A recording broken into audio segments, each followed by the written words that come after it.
Friends, हमें Shri Ketan polytechnic college FM electrical department में student है। हमारा स्टेजिया प्रोडक्शन माइक्रो प्रोजेक्ट है जो हमें अंडर स्पेशल ना गाइडेंस वगैरह है। हमारा टॉपिक है negative face to for global conductor transmission. મારું નામ પટેલ સ્વામી છે. હું 5th સેમમાં અભ્યાસ કરું છું. આજે હું તમને ઇન્ટ્રોડક્શન અને કન્સ્ટ્રક્શન સમજાવવાનો છું. તો એનપીએસ રિલેને ફેસ અનબેલેન્સ રિલે પણ કહેવાય છે. પાવર સિસ્ટમમાં જનરેટર, મોટર અને ટ્રાન્સમિશન લાઇન પ્રોટેક્શન માટે ત્રણેય ફેઝમાં બેલેન્સ જરૂરી છે. કોઈ વાર એકથી વધુ કંડક્ટર તૂટી જાય છે કાં તો ફેઝમાં ફોલ્ટ થાય છે તો અનબેલેન્સ કન્ડિશન ક્રિએટ થાય છે. ये अनबैलेंस कंडीशन क्रिएट થવાથી एनपीएस नेगेटिव फेज सीक्वेंस માં કરંટ અથવા તો વોલ્ટેજ પ્રોડ્યુસ થાય છે. નેગેટિવ ફેજ સિક્વન્સ રિલે એક પ્રકારનું પ્રોટેક્શન ડિવાઇસ છે જે સિસ્ટમમાં પ્રોડ્યુસ થયેલા નેગેટિવ સિક્વન્સ કમ્પોનન્ટને શોધી અનબેલેન્સ કન્ડિશન શોધી શકે છે. એકવાર ફોલ્ટ જણાય તે પછી रिले क्विकली फॉल्टी सेक्शन अलग करे छे. इक्विपमेंट्स में ओवरहीटिंग, डॉट फ्लक्चुएशन और सिस्टम फेलियर થી બચાઈ શકે છે. હવે હું કન્સ્ટ્રક્શન ની આ સર્કિટ ડાયાગ્રામ બનાવીશ. આ વાયરની આપણે ફેઝ છે જેમાં Z1 અને Z3 આપણે પ્યોરલી રેઝિસ્ટિવ છે. Z4 અને Z2 આપણે ઇન્ડક્ટન્સ વડે જોડાયેલા છે. અને આપણે આ મેઈન વચ્ચે રેઝિસ્ટર રિએક્ટન્સ બ્રિજ છે જે કે ફિલ્ટર સર્કિટ છે આપણું. તો હવે હું તમને કન્સ્ટ્રક્શન સમજાવ્યો છું. તો આનું બીજું નામ આપણે અનબેલેન્સ ફેઝ સિક્વન્સ રિલે કહેવાય છે. આ છે ને જનરેટર અને મોટર માટે ખૂબ જ ઇમ્પોર્ટન્ટ છે કારણ કે થોડો બી અનબેલેન્સ કરંટ ઉત્પન્ન થઈ ગયો તો ખૂબ જ ડેમેજ થશે આપણે આ રિલેને. આમાં વન ફિલ્ટર સર્કિટ છે. આ આપણે ફિલ્ટર સર્કિટ છે જે કે નેગેટિવ ફેઝ સિક્વન્સ રિલે છે જે કે રિસ્પોન્ડ કરે આપણે નેગેટિવ ફેઝ સિક્વન્સ કોમ્પોનન્ટને. પછી આની આપણે કરંટ સેટિંગ વેલ્યુ ખૂબ જ ઓછી રાખવી પડે કારણ કે થોડું પણ અનબેલેન્સ કન્ડિશન થઈ ગયું તો ખૂબ જ ડેમેજ થશે આપણા ઇક્વિપમેન્ટ. ફિલ્ટર તરીકે આમાં રેઝિસ્ટર રિએક્ટન્ટ બ્રિજ યુઝ થાય છે. આમાં each branch માં મેગ્નિટ્યુડ આપણે ઇક્વલ રાખવામાં આવે છે. ઇમ્પિડન્સ Z1 અને Z3 આપણે પ્યોરલી રેઝિસ્ટિવ છે અને Z2 અને Z4 માં રેઝિસ્ટન્સ જોડે ઇન્ડક્ટન્સ જોડાયેલા આવે છે જેથી Z2 અને Z4 ના બ્રાન્ચેસના કરંટ Z1 અને Z3 ના બ્રાન્ચેસના કરંટ કરતા 60 ડિગ્રી પાછળ હોય છે. Having inverse and characteristics is connected across point D and D. Bridge છે ને આપણે CT દ્વારા એક્સાઇટેડ કરવામાં આવે છે. આ કરંટ રિલેમાંથી પસાર થાય છે. કરંટ વેલ્યુ સેટ વેલ્યુ કરતા વધારે થાય છે ત્યારે રિલે આપણું ઓપરેટ થાય છે. હવે એડવાન્ટેजेस કહું છું. ब्रोकन कंडक्टर सिंगल फेज और अससिमेट्रिकल फॉल्ट ना कारण થતા ફેઝ અનબેલેન્સ ના ઝડપથી શોધી શકે છે. એનપીએસ ના કરંટ ના કારણે જનરેટર, મોટર વાઇન્ડિંગ માં થતું ઓવરહીટિંગ અને ફોલ્ટ ને ઝડપથી શોધી શકાય. અનબેલેન્સ ફોલ્ટ ને ઇન્સ્યુલેશન પ્રોવાઇડ કરે છે. only harmful unbalanced condition માં વર્ક કરશે. સ્ટાન્ડર્ડ મેઝરમેન્ટ સિસ્ટમ સાથે ઇઝીલી વર્ક કરશે. હવે હું તમને એપ્લિકેશન કહીશ. તો આ અલ્ટરનેટનો વપરાય, મોટરનો વપરાય, ટ્રાન્સફોર્મર, ટ્રાન્સમિશન લાઇન, બસમાં ફીડર, સિક્વન્સ કન્ડિશન અને ઇન્ડસ્ટ્રીયલ પાવર સિસ્ટમમાં વપરાય છે. આમ પતન સરળ છે. તમને નેગેટિવ ફેઝ સિક્વન્સ રિલે ના ડિસએડવાન્ટેજીસ કહીશ. જેમાં પહેલું છે ખોટી સેટિંગ કારણે ગેટ ફેલિયર ટ્રિપિંગ થવાની શક્યતા હોય છે. ભાઈ આપણે જોયું છે કે કેડન્સર ફોલ્ટ જેવા કે સર્કિટમાં મોડરેશન ફોલ્ટના સબ સર્કિટ માટે નેગેટિવ ફેઝ સિક્વન્સ કારણે એડજસ્ટ થતા નથી. એમાં વધારે કમ્પોનન્ટની જરૂર બી પડે છે. પછી ફોટો ઓપરેશન અપલોડ કરવા માટે બીજા પ્રોટેક્શન ડિવાઇસની જરૂર બી પડે છે.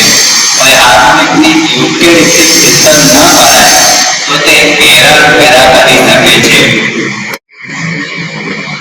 હવે નેક્સ્ટ હું તમને નેગેટિવ ફેઝ સિક્વન્સ વિશે જ્યારે કોઈ ટ્રાન્સમિશન લાઇનમાં કંડક્ટર લો લાઇન એ રીતે કેવી રીતે વર્ક કરે છે તે સમજાવવાનો ટ્રાય કરીશ. જ્યારે 3 ફેઝ ટ્રાન્સમિશન લાઇનમાં કોઈ એક કંડક્ટર કાં તો એક કરતાં વધારે કંડક્ટર તૂટી જાય છે ત્યારે સિસ્ટમનું બેલેન્સ થઈ જાય છે અને તે અનબેલેન્સ થાય છે. તેના કારણે ફેઝમાં કરંટ અને વોલ્ટેજ અનઇક્વલ થાય છે. ફોર એક્ઝામ્પલ, જો એક ફેઝ કંડક્ટર તૂટી જાય તો તે ફેઝમાં કરંટ 0 થઈ જાય છે, જ્યારે બીજા જે બે ફેઝ હોય છે તેમાં કન્ટિન્યુઅસલી કરંટ ફ્લો થયા કરે છે. આ unbalance negative phase current I2 અને વોલ્ટેજ V2 પ્રોડ્યુસ કરે છે. નેગેટિવ ફેઝ સિક્વન્સ લીધે કન્ટિન્યુઅસલી ત્રણેય ફેઝમાં કરંટ અને વોલ્ટેજ મેજર કરે છે, જેના માટે તે કરંટ અને પોટેન્શિયલ ટ્રાન્સફર યુઝ કરે છે. જ્યારે ટ્રાન્સમિશન લાઇનમાં કંડક્ટર તૂટી જાય અથવા અનબેલેન્સ થાય ત્યારે નીચેની પ્રક્રિયા થાય છે.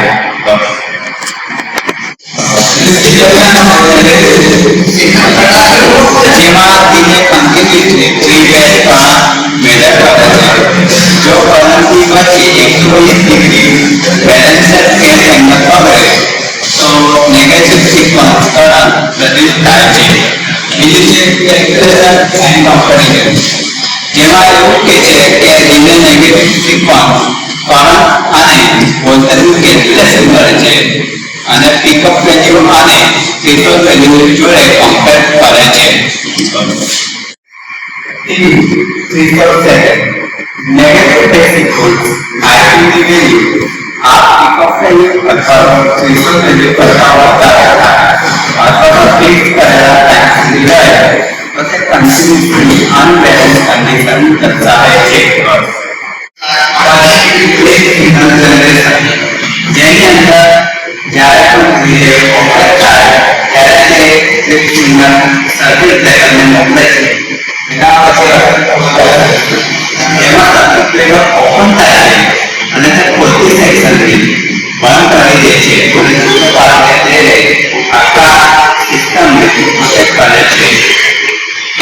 નીચેના જોખમો થાય છે જેની અંદર જનરેટર અને મોટરનું ઓપરેટિંગ લોડનું પોલરાઇઝેશન ફોલ્ટ કરંટનું પ્રોપગેશન. આ રીતે નેગેટિવ ફેઝ સિક્વન્સ લીધે પ્રોટેક્શન ડિવાઇસ તરીકે કામ કરે છે, જે ઝડપી ખામી શોધે છે, ઇલેક્ટ્રિસિટી ફિટિંગ કરે છે, ઇન્જિન સિસ્ટમ ડિઝાઇન કરે છે. મારું નામ પટેલ સરકાર છે અને હું તમને types of negative phase sequence વિશે માહિતી આપીશ. પહેલો પ્રકાર છે electromagnetic negative phase sequence relay. આ સૌથી જૂના પ્રકારનો રિલે છે. તેમાં ઇલેક્ટ્રોમેગ્નેટિક ઇન્ડક્શન નો સિદ્ધાંત લાગુ પડે છે. આમાં ઇન્ડક્શન પંપ અથવા ઇન્ડક્શન ડિસ્કનો ઉપયોગ કરવામાં આવે છે. અનબેલેન્સ કરંટના કારણે ઉત્પન્ન થતી ચુંબકીય ટોર્કને લીધે રિલે ઓપરેટ થાય છે અને સર્કિટ બ્રેકરને ટ્રિપ સિગ્નલ આપે છે. ત્યાર પછી સર્કિટ બ્રેકર ટ્રિપ થઈને પાવર સિસ્ટમ માંથી 46 ની અંદર આ રિલેનું બંધારણ સરળ અને મજબૂત છે અને તે અનબેલેન્સ કન્ડિશન માટે વિશ્વસનીય છે. પરંતુ આ રિલેનું ઓપરેશન સ્લો છે અને તે લિમિટેડ સેન્સિટિવિટી હોય છે. બસ બીજા પ્રકાર છે સ્ટેટિક અથવા electronic negative phase sequence relay. Semiconductor ટેકનોલોજીના વિકાસ સાથે મિકેનિકલ બાબતોને દૂર કરીને સ્ટેટિક અથવા ઇલેક્ટ્રોનિક રિલે બનાવવામાં આવ્યા છે. આ રિલેમાં ડાયોડ, એમ્પ્લીફાયર, ઓપરેશનલ એમ્પ્લીફાયર અને આરસી ફિલ્ટર જેવા એનાલોગ કોમ્પોનન્ટ્સનો ઉપયોગ કરવામાં આવે છે. આ રિલેની ઓપરેશન અને રિસ્પોન્સ ટાઈમ વધારે છે હાઈ એક્યુરેસી અને સેન્સિટિવિટી છે અને એને આયુષ્ય લાંબુ છે, પરંતુ આ રિલેમાં ટેમ્પરેચર અને ઇલેક્ટ્રિક નોઇઝની અસર થઈ શકે છે અને એસી સપ્લાયની જરૂર પડે છે. ત્રીજો પ્રકાર છે ડિજિટલ અથવા numerical negative phase sequence relay. આ રિલે માઇક્રોપ્રોસેસર પર આધાર રાખે છે, જેમાં તમામ ગણતરી ડિજિટલી કરવામાં આવે છે. કરંટ ટ્રાન્સફર અને પોટેન્શિયલ ટ્રાન્સફરથી મળતા સિગ્નલ્સને એનાલોગ ટુ ડિજિટલ કન્વર્ટર દ્વારા ડિજિટલ સ્વરૂપમાં ફેરવવામાં આવે છે. ત્યાર પછી સર્કિટ બ્રેકરને ટ્રિપ સિગ્નલ આપવામાં આવે છે અને સર્કિટ બ્રેકર ટ્રિપ થઈને 46 સેન્સર સિસ્ટમમાંથી અલગ થાય છે. આ રીતે એક્સપેરિમેન્ટ ફાસ્ટ અને ચોક્કસ કાર્ય કરે છે. આ રીતે સેલ્ફ ટેસ્ટિંગ અને ઇવેન્ટ રેકોર્ડિંગની સુવિધા ઉપલબ્ધ હોય છે. એક જ રિલે દ્વારા અનેક પ્રોટેક્શનની સુવિધા મળે છે. આ તેના એડવાન્ટેજીસ છે. ડિસએડવાન્ટેજીસ એ છે કે આ રીતે કિંમતમાં મોંઘા હોય છે અને સુસંગત સેટિંગ માટે નેશનલ ટેકનિશિયનની જરૂર પડે છે. ચોથો પ્રકાર છે inverse time negative phase sequence relay. આ રિલે ઇન્વર્સ ટાઇમના સિદ્ધાંત પર કામ કરે છે, એટલે કે નેગેટિવ સિક્વન્સ કરંટ જેટલો વધારે તેટલો તેનો ઓપરેટિંગ ટાઈમ ઓછો. આમ જો અનબેલેન્સ મોટો હોય તો તેનો ઓપરેટિંગ ટાઈમ ઓછો થાય છે, એટલે કે રિલે વહેલી તકે ઓપરેટ થઈ શકે છે. આ રીતે દ્વારા લાંબા સમય સુધી નેગેટિવ સિક્વન્સ કરંટથી થતા ગરમીથી મોડેલ જેવા ઇક્વિવેલન્સને વધારી શકે છે.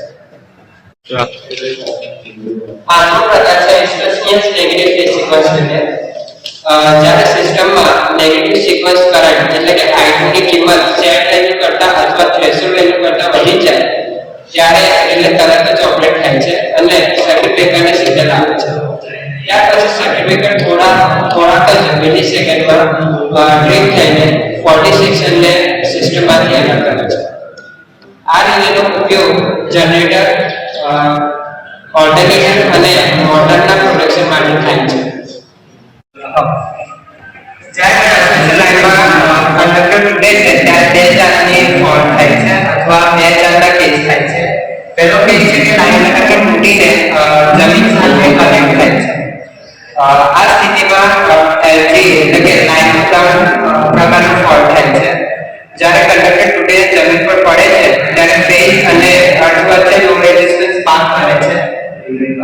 તેના કારણે આ પાથમાં રહેલો કરંટ ઝીરો સિક્વન્સ અને નેગેટિવ સિક્વન્સ બંને કમ્પોનન્ટ ધરાવે છે. નેગેટિવ સિક્વન્સ રિલે દ્વારા નેગેટિવ સિક્વન્સ કરંટની શોધ કરવામાં આવે છે. સાથે સાથે અર્થ ફોલ્ટ રિલે ઝીરો સિક્વન્સ કરંટનો અનુભવ કરે છે.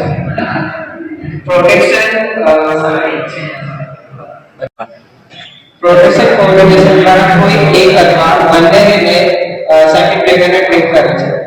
જો આ સ્થિતિ થાય તો વધારે કરંટને કારણે ગરમી અને વોલ્ટેજ ડ્રોપ થાય છે.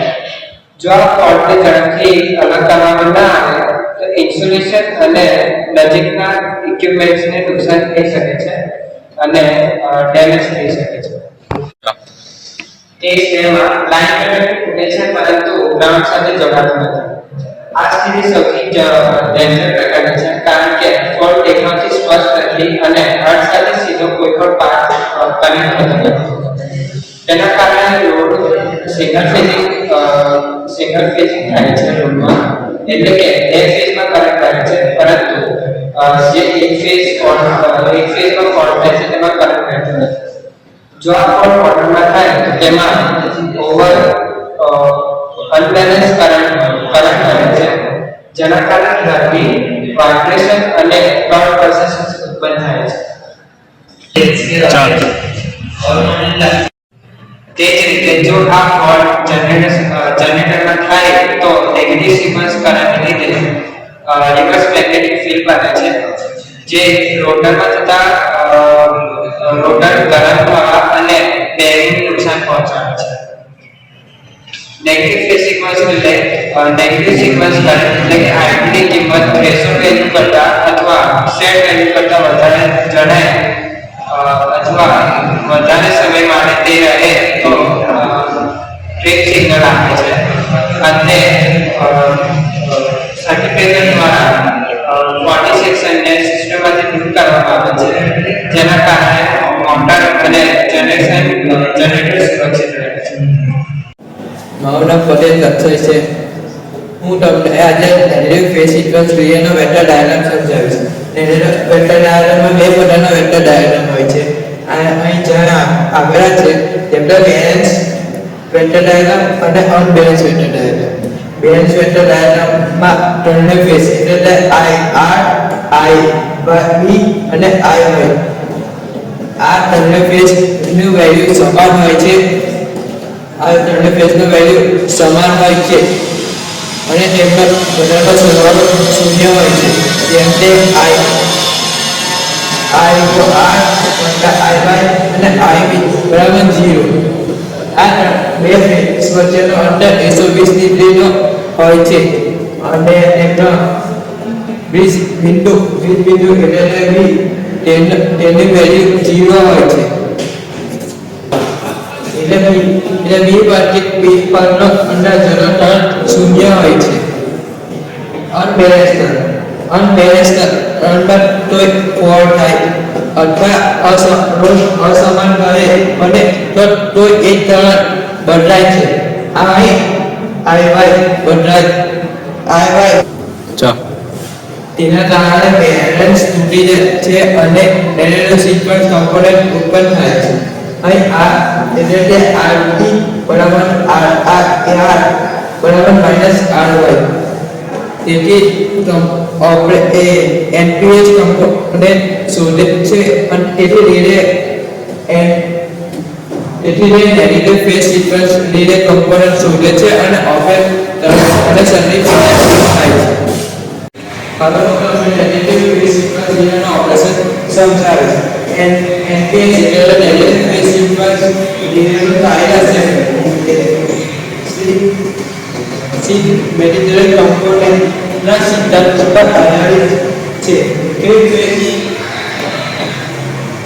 થ્રી ફેઝ સિસ્ટમમાં I બરાબર I1 + I2 + I0 છે, જ્યાં I1 એટલે positive sequence current, I2 negative sequence current, I0 zero sequence current અને આ એક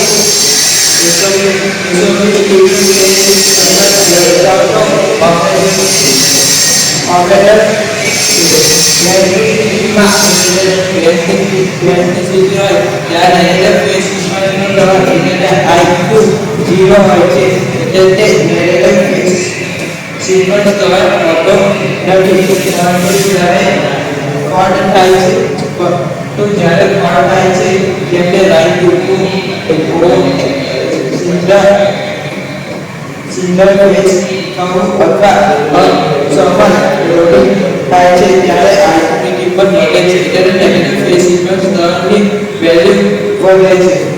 આ રીતે નેગેટિવ ફેઝ સિક્વન્સની કિંમત શોધીને તેને નક્કી કરેલા ઇન્ટરવલ વેલ્યુ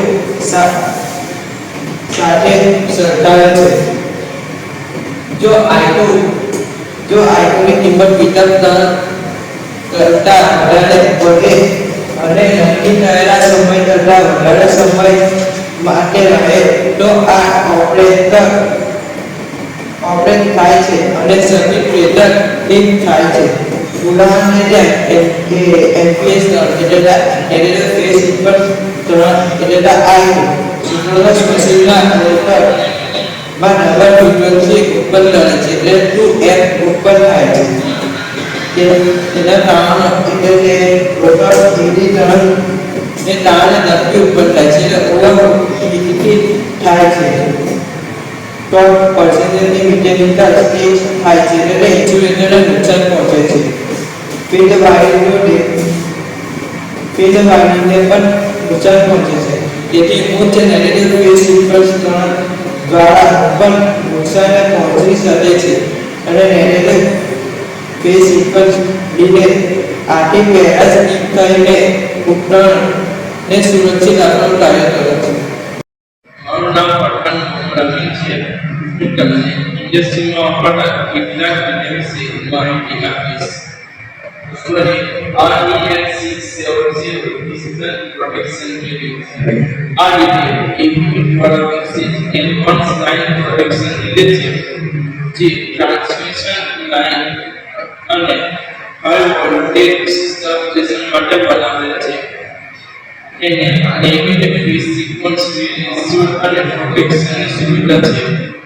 રિલે સતત CT અને PT દ્વારા ફેઝ કરંટ અને વોલ્ટેજ માપે છે.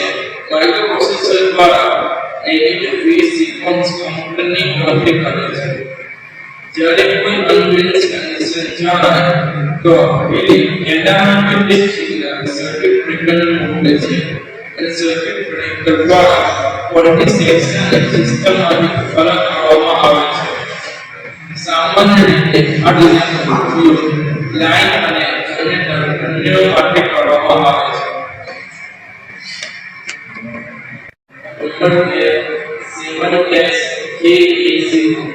Feeder protection relay Siemens 7XJAC એક ન્યુમેરિકલ રિલે છે જે ફીડર અને ટ્રાન્સફોર્મર પ્રોટેક્શન માટે ઉપયોગમાં લેવામાં આવે છે. તેમાં ઓવર કરંટ, ફોલ્ટ કોલ અને નેગેટિવ ફેઝ સિક્વન્સ શોધવાની ક્ષમતા ધરાવે છે. આ રિલેની ડિઝાઇન કોમ્પેક્ટ છે અને રોટેટિંગ ડિસ્ટ્રીબ્યુશન નેટવર્ક માટે ડિઝાઇન છે. આ રિલે ફેઝ અનબેલેન્સ અને ફેઝ લોસનું સતત નિરીક્ષણ કરે છે. જો negative phase sequence current limit કરતા વધી જાય તો ફીડર ઓટોમેટિક હિટ થાય છે. નંબર 3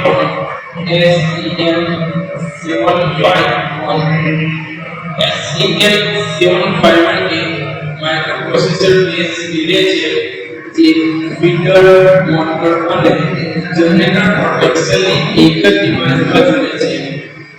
તે વિવિધ ફોલ્ટની ઓળખ કરવા માટે કરંટ અને વોલ્ટેજ ઇનપુટનો ઉપયોગ કરે છે.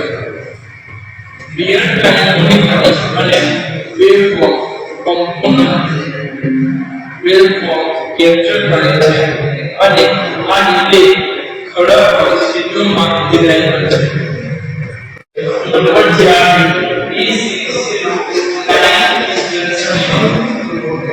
B60 રિલે ટ્રાન્સમિશન લાઇન માટે સ્ટેપ પ્રોટેક્શન આપે છે.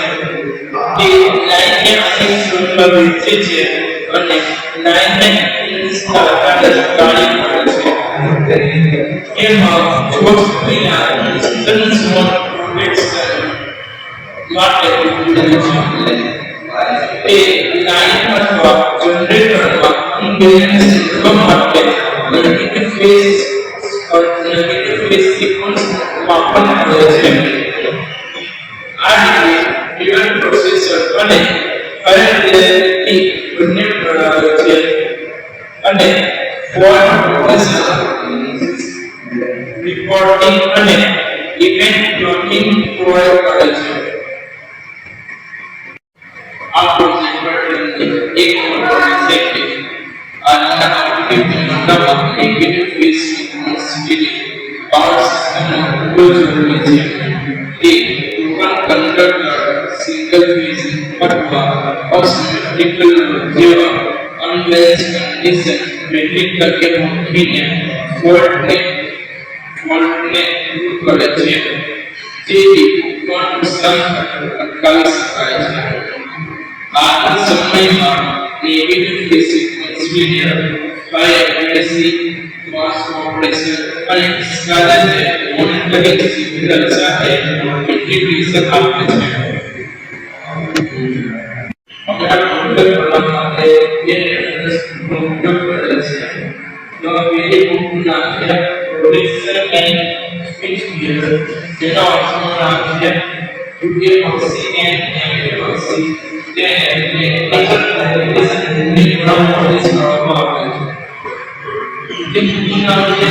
Power system protection and switchgear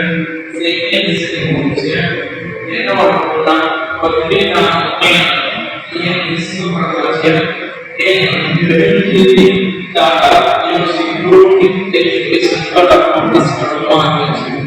thank you friends.